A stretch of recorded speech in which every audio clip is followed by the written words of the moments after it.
Hello everyone, सबैजनालाई good morning. आज म फेरि पनि घरको डक्टरको पार्ट 2 लिएर आइसकेको छु। अनि आज चाहिँ म तपाईँ र मलाई धेरै यो जाडोको समयमा धेरैजनालाई सताइरहेको समस्या चायाको बारेमा बताउन गइरहेको छु। चाया आउनुको कारण चाहिँ तपाईँ र मलाई हेर्नु पर्दाखेरि ब्लड सर्कुलेसनको डिसब्यालेन्सको कारणले गर्दाखेरि, हर्मोन डिसब्यालेन्सको कारणले गर्दाखेरि, र अर्को कुरा भनेको यो छिट्टो सर्ने रोग हो।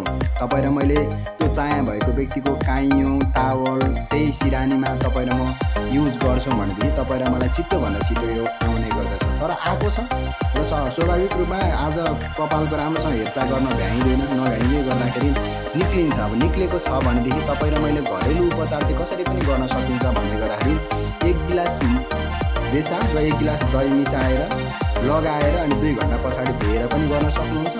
अर्को कुरा भनेको तपाईँले नुहाउनुभन्दा अगाडि कागतीको रसले मालिस गरेर पनि नुहाउन सक्नुहुन्छ।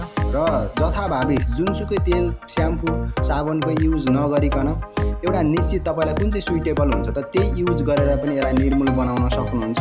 र ज्यादाभन्दा ज्यादा तपाईँ कपालमा तेलै युज गर्नुहुन्छ भनेदेखि शुद्ध नरिवलको तेल युज गर्नुभयो भनेदेखि तपाईँलाई यो चायाको समस्या अलिक कम भएर जान्छ र तपाईँलाई सुइटेबल नेचुरल बिना साइड इफेक्टको प्रोडक्टहरू युज गर्नुपर्ने हुन्छ। तपाईँले त्यसको लागि तपाईँलाई एकदमै राम्रो हुन्छ। म पनि विगत लामो समयदेखि यो चायाको समस्या मलाई पनि भइरहन्छ यो जाडोमा, स्वाभाविक रूपमा जसलाई पनि भइहाल्छ।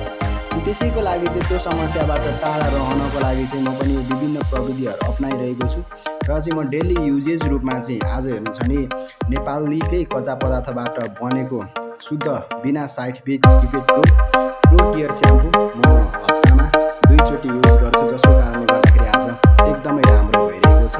थ्याङ्क यू सो मच भन्न चाहन्छु। Next video